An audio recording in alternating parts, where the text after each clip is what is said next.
The Montana winter was unforgiving. Biting winds, frozen lakes, and a silence so deep it could swallow the sound of a man's breath. But on this particular morning, that silence was broken. James Harrison had spent decades behind a camera, capturing the wild in its rawest form. He had seen nature's beauty and its cruelty, but nothing could have prepared him for what he stumbled upon that day. A desperate splash, a frantic cry. And then, through the mist rising off the half-frozen reservoir, he saw it. A bobcat, trapped in the ice, its once mighty frame reduced to trembling weakness as the frigid water pulled it closer to death. Every instinct told James to turn away. Bobcats were wild, unpredictable, dangerous. But something in the animal's golden eyes stopped him in his tracks. What happened next wasn't just a rescue. It was the beginning of something no one could have expected. Because when the wild meets kindness, sometimes, just sometimes, it remembers. The bitter wind howled across the Montana landscape, cutting through James Harrison's thick winter coat as he made his way along the shoreline of Echo Lake Reservoir. At 58, the retired wildlife photographer had seen his fair share of harsh winters, but something about this January morning felt different. The thermometer had dipped well below zero overnight, and sheets of ice had formed along the reservoir's edges, creating a treacherous mixture of frozen and liquid water. James hadn't planned on visiting the reservoir that morning. His arthritis usually kept him indoors on days like this, but something had drawn him out. Perhaps it was the unique quality of light that filtered through the heavy clouds, or maybe it was simply destiny. Whatever the reason, he found himself carefully picking his way along the rocky shore, his camera bag slung over his shoulder when he heard it. A sound that didn't belong in the winter stillness. At first, he thought it was just the wind playing tricks on his ears, but then he heard it again. A desperate splashing sound, followed by what could only be described as a cry for help. James quickened his pace, his boots crunching through the fresh snow as he rounded a bend in the shoreline. What he saw next made his heart skip a beat. About 30 feet from shore, trapped in a patch of partially frozen water, was a bobcat. The animal was struggling weakly, its normally graceful movements reduced to desperate thrashing as it fought to keep its head above water. Ice crystals had formed in its tawny fur, and its usually fierce eyes were glazed with exhaustion. James knew bobcats well. He'd photographed them countless times over his career, always maintaining a respectful distance. They were typically elusive creatures, masters of stealth and survival. To see one in such a vulnerable state was both shocking and heartbreaking. Time seemed to slow as James assessed the situation. The bobcat couldn't have been in the water for more than 15 or 20 minutes, given the temperature, but even that was pushing the limits of survival. He could see its movements becoming increasingly sluggish, its head dipping dangerously close to the water's surface. Without conscious thought, James dropped his camera bag and began stripping off his heavy coat. The rational part of his mind screamed at him to stop. This was dangerous, foolish even. Bobcats were wild animals, known for their fierce temperament, and a cornered wild animal was unpredictable at best. Moreover, the water temperature had to be near freezing. He could easily become a victim himself, but James couldn't stand by and watch the creature die. 25 years of photographing wildlife had taught him that these animals weren't just subjects for his lens. They were beings with their own stories, their own will to live. And right now, this one needed help. "Hold on, little friend," he muttered, more to steady his own nerves than anything else. He kept his movements deliberate and calm as he waded into the frigid water, gasping as the cold hit him like a physical blow. The rocky bottom was treacherous, slick with algae and ice, but he pressed forward, using his photographer's eye to plot the safest path through the partially frozen water. The bobcat's eyes locked onto him as he approached, but there was no fight left in them. No hint of the fierce predator it normally would be. Just exhaustion, fear, and perhaps, though James knew this might be his imagination, a glimmer of hope. When he finally reached the animal, James was shocked by how small it looked up close. Without its usual proud bearing, it seemed almost delicate. Its fur was matted against its body, revealing how thin it actually was beneath its usually fluffy coat. This wasn't just bad luck, James realized. The bobcat had probably been struggling to find food in the harsh winter conditions, which might explain why it had ventured so close to the reservoir in the first place. With as much gentleness as his numbing hands could manage, James reached for the bobcat. He expected some resistance, a last-minute show of wild instinct, but the animal remained eerily still as he slipped his arms beneath it. Its body was frighteningly cold, its breathing shallow and rapid. The journey back to shore seemed to take an eternity. James's legs had gone numb, and each step required intense concentration to avoid slipping on the treacherous bottom. The bobcat lay limp in his arms, its head resting against his chest, its breath coming in short, ragged gasps. Once on shore, James's training kicked in. He'd worked closely with wildlife rehabilitators over the years, documenting their work, and he knew the basics of handling injured animals. Moving quickly despite his shivering, he retrieved an emergency blanket from his camera bag and gently wrapped the bobcat, careful to keep its head free. The nearest wildlife rehabilitation center was in Kalispell, about 40 minutes away. James knew every minute counted. He gathered his belongings with trembling hands and hurried to his truck, placing the wrapped bobcat on the passenger seat with infinite care. The drive to the Northern Lights Wildlife Rehabilitation Center was a blur of anxiety and determination. James kept the heater running full blast, dividing his attention between the icy road and his unexpected passenger. The bobcat remained unusually quiet throughout the journey, its eyes half closed but occasionally flickering toward James, as if checking that he was still there. Dr. Sarah Martinez was waiting at the center's entrance when James pulled up, having been alerted by his frantic phone call. A veteran wildlife veterinarian with 15 years of experience, she had treated everything from injured eagles to orphan bear cubs, but even she seemed surprised by the unusual calm of their newest patient. "This is remarkable," she murmured as they rushed the bobcat into the treatment room. "Usually, they're spitting mad by now, even when injured. This one seems different." The next few hours were crucial. The bobcat's core temperature was dangerously low, and it showed signs of exhaustion and moderate malnutrition. But as they worked to warm and stabilize it, James noticed something extraordinary. While the animal remained alert and aware, it showed none of the typical fear or aggression one would expect from a wild predator in captivity. Instead, it seemed to watch the proceedings with an almost human-like patience, its golden eyes following their movements with quiet intensity.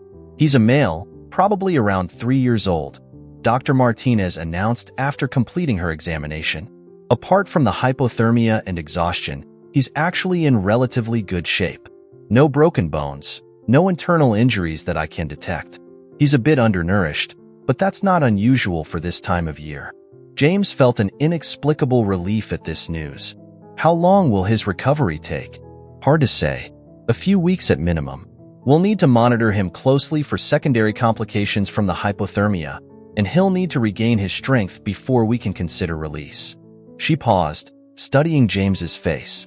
"You know, we could use some help with his care. Someone who understands bobcats, who might be willing to volunteer some time." The offer caught James by surprise, but he found himself nodding before she'd even finished speaking. Something about this animal called to him, stirred memories of why he'd fallen in love with wildlife photography in the first place. "I'd be honored," he heard himself say. And so began an extraordinary partnership. The Wildlife Center had a special rehabilitation enclosure designed for medium-sized predators, and James helped outfit it specifically for their bobcat patient, whom the staff had started calling Echo, after the reservoir where he was found. The enclosure was spacious enough to allow Echo to move around comfortably while recovering his strength, with various platforms at different heights and several hiding spots to help him feel secure.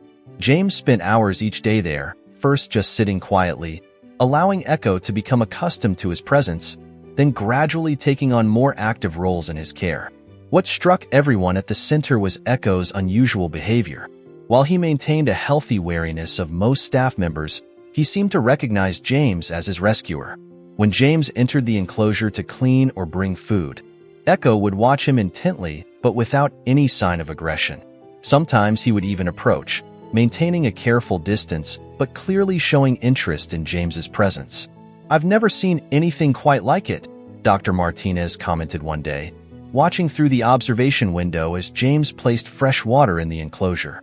Echo was perched on a nearby platform, his tail swishing slowly as he followed James's movements. Bobcats are usually solitary by nature, deeply territorial. They typically want nothing to do with humans, even in captivity. But this one, it's almost like he understands what happened. James spent countless hours documenting Echo's recovery with his camera, capturing the bobcat's gradual transformation from the desperate creature he'd pulled from the reservoir. Day by day, Echo's coat regained its healthy luster, his muscles rebuilt their strength, and his eyes brightened with renewed vitality. But unlike most rehabilitated predators, who typically become more defensive as they regain their strength, Echo maintained his unusual connection with James. This unique relationship led to some remarkable moments. One particularly memorable incident occurred about 3 weeks into Echo's recovery. James was sitting in his usual spot in the enclosure, reviewing photos on his camera, when he felt something brush against his leg. Looking down, he found Echo sitting beside him, close enough to touch but maintaining a respectful distance. The bobcat met his startled gaze with what seemed like perfect composure, then slowly blinked, a gesture that, in cats, often signifies trust and contentment. The encounter lasted only a few moments before Echo gracefully retreated to his favorite platform, but it left James deeply moved.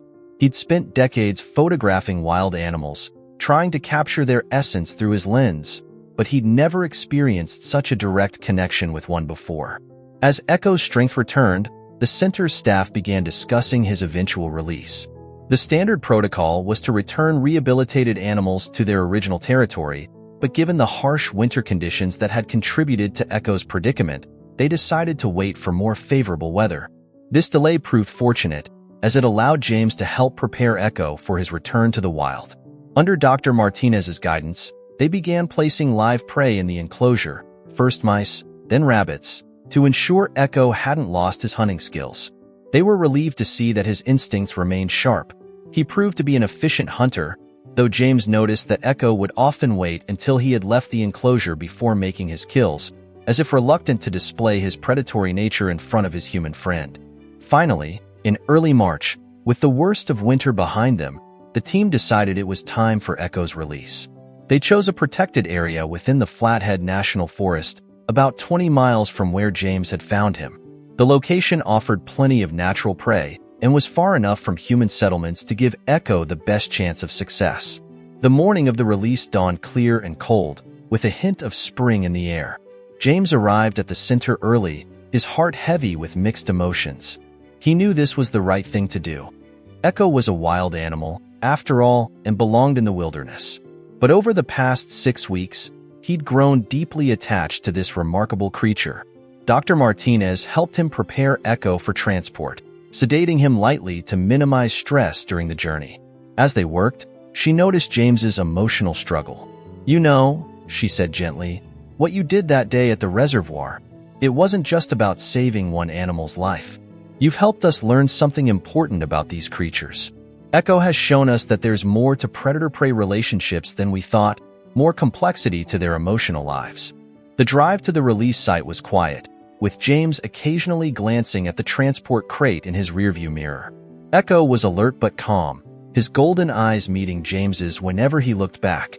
The Forest Service had helped select an ideal release point, a clearing surrounded by dense woods, with a small stream nearby and plenty of natural cover. As they carried the crate to the release point, James found himself remembering all the moments of the past 6 weeks. The first time Echo had approached him in the enclosure, the quiet hours spent in each other's company, the gradual building of trust between man and wild animal. He knew he would never forget this experience, but he also knew it was time to let go. They set the crate down in the clearing, pointing its opening toward the forest. James knelt beside it, speaking softly to Echo one last time. "Be well, my friend," he whispered. "Stay safe out there." With steady hands, he unlatched the crate door and stepped back. For several long moments, nothing happened. Then, slowly, Echo emerged. He paused at the threshold, his nose twitching as he took in the scents of the forest. But instead of bolting immediately for cover as most released predators did, He turned and looked directly at James. The moment seemed to stretch into eternity. In Echo's golden eyes, James saw something that defied easy explanation. A recognition, an understanding, perhaps even a form of gratitude. Then, with deliberate grace, Echo stepped forward and pressed one paw into the soft earth before him, creating a perfect print in the damp soil. With one final look at his rescuer, Echo turned and moved toward the forest. There was no mad dash for freedom, no panic or fear. Instead, he walked with dignity and purpose, his movements sure and confident.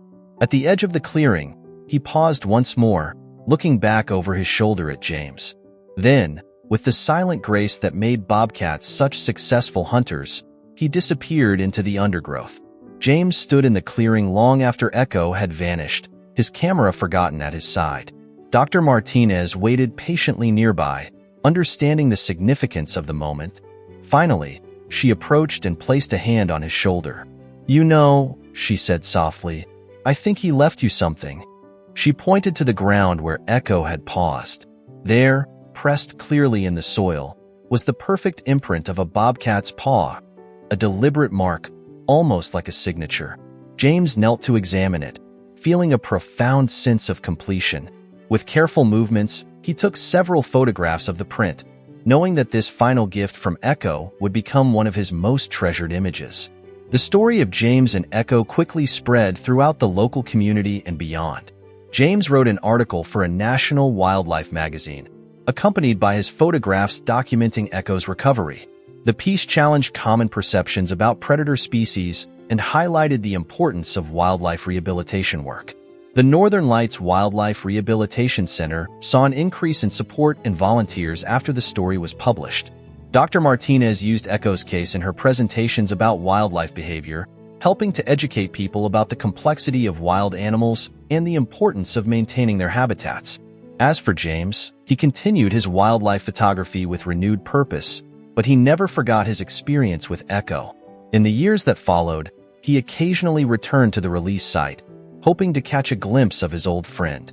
While he never saw Echo again, local wildlife cameras sometimes captured images of a healthy male bobcat in the area, distinguishable by a unique pattern of spots on his left flank, the same pattern James had photographed during Echo's rehabilitation.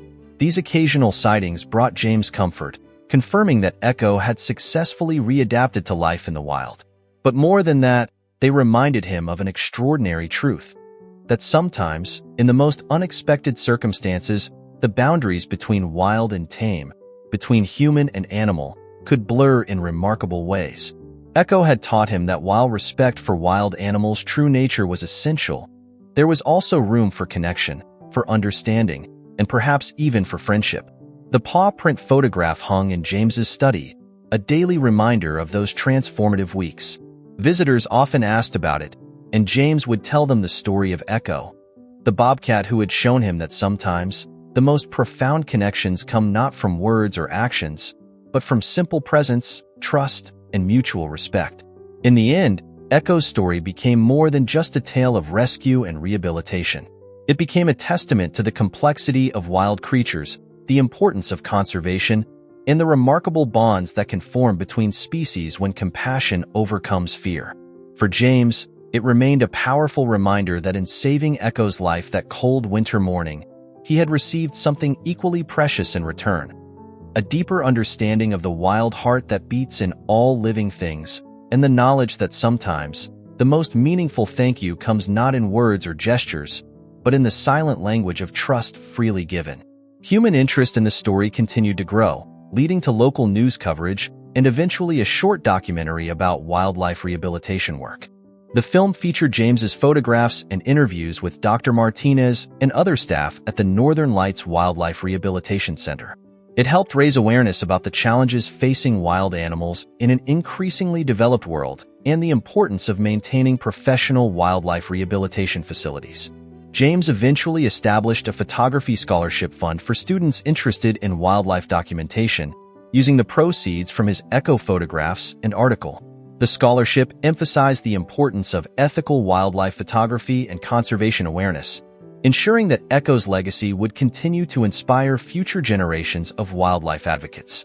The experience also led to changes in local wildlife management practices. The area around Echo Lake Reservoir was designated as a protected wildlife corridor, with new guidelines implemented for human activity during the harsh winter months. Local authorities installed warning signs and educational plaques about wildlife safety, using Echo's story as an example of responsible human-wildlife interaction. Dr. Martinez continued to study the unique behavioral patterns Echo had displayed during his rehabilitation. She published several papers on animal cognition and emotional intelligence in wild predators, challenging traditional assumptions about wildlife behavior. Her research suggested that animals like bobcats might possess a greater capacity for recognition and relationship building than previously thought, though she was careful to emphasize that such cases were exceptional and should not encourage casual interaction with wild animals. The following winter, James found himself drawn back to Echo Lake Reservoir more frequently. He set up wildlife cameras in the area, hoping to document the seasonal patterns of local wildlife and prevent similar accidents. His efforts led to the discovery of several natural wildlife corridors that crossed the reservoir area, information that proved valuable for local conservation efforts. One crisp morning, almost exactly a year after Echo's rescue, James was reviewing footage from his trail cameras when he made a remarkable discovery. In one nighttime sequence, a healthy male bobcat appeared, moving with familiar grace. The cat paused directly in front of the camera, and James's heart skipped a beat as he recognized the distinctive spot pattern. It was Echo. But what made the footage truly extraordinary was what happened next. Echo briefly touched his paw to the ground before continuing on his way, eerily similar to his gesture at the release site. James couldn't prove it was an intentional echo of their farewell, but the coincidence moved him deeply. He shared the footage with Dr. Martinez, who included it in her ongoing research about animal memory and recognition patterns.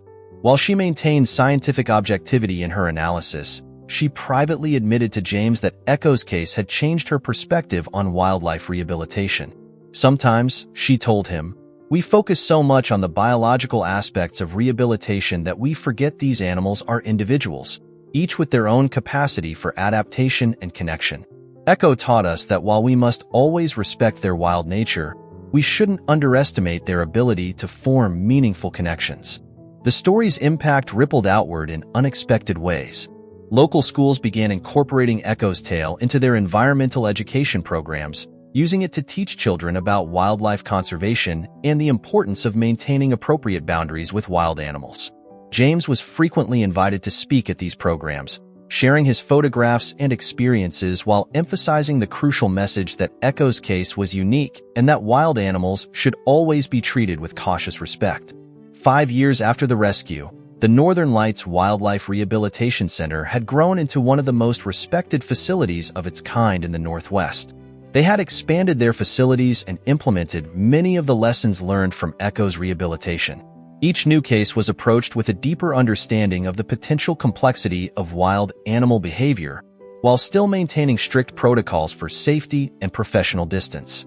James continued his wildlife photography, but his focus had shifted.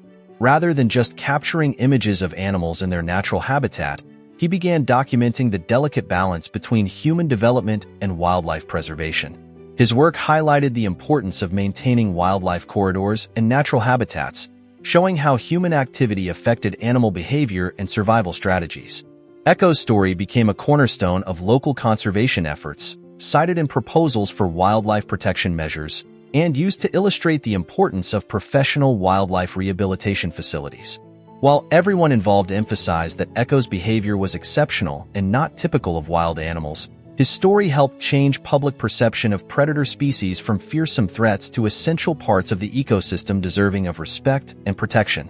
The paw print photograph remained James's most requested image, and he always took care to share it in context, explaining both the extraordinary nature of his experience with Echo and the importance of maintaining appropriate boundaries with wildlife.